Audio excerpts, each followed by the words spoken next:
This is your 90-Day Fiancé Rewind. After 2 weeks of hotel live-in, Anfisa's ready to have a place to call home. Did you find an apartment? No, I didn't find anything. And finally, Jorge reveals why it's taking him so long to find an apartment.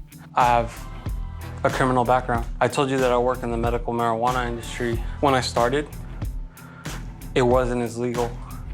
And I got in trouble. Cue the trust issues. We've been dating for a year and you never told me that you're a criminal? I didn't think you would ever find out. I came halfway across the world to be with George. But now I feel like I don't really know him. Worrying that Anfisa might reconsider her move to the US was just what Jorge needed to kick him into gear and find a place. Finally home. Might this be the start of happily ever after for these two? Last time we saw Nicole and Azan, they were struggling to get past her infidelity. Now they're fighting about Nicole's difficulty to adjust to the non-PDA Moroccan culture. She really don't care about my culture, about my religion, and she even doesn't respect my religion. That's really bad. I can't live with that, you know? I don't know now if I can ask her to marry me.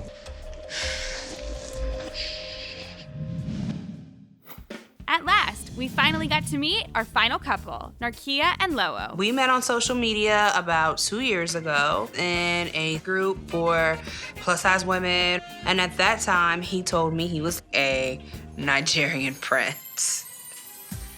He also told me he was living in Alabama. He had a son, and that his son's mother had passed away. Wait, wasn't this a 90s movie? No surprise, Narkia became suspicious and did some snooping. I found out that he had another social media profile. Then I see a picture of a woman with his son. This was his son's mother, very much alive and not dead. I reached out to her and she told me that Loo was in Vietnam studying business.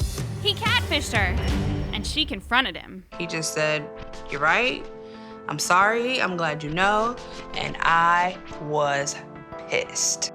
But it wasn't long before Narkia forgave him and headed to Vietnam.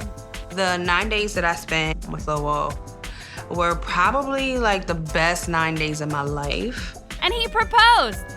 If anyone else would tell me like they were getting married with lies and, you know, the deceit and things that happen, I would probably be like, what kind of crack are they smoking? I think that's crazy. I mean, that's what we're thinking. But with Loo and I, it feels right. She put a ring on it. I did. Here's hoping Loo ends up really being a Prince Charming. Can these couples forgive and forget? Find out in the next 90-Day Fiancé Rewind.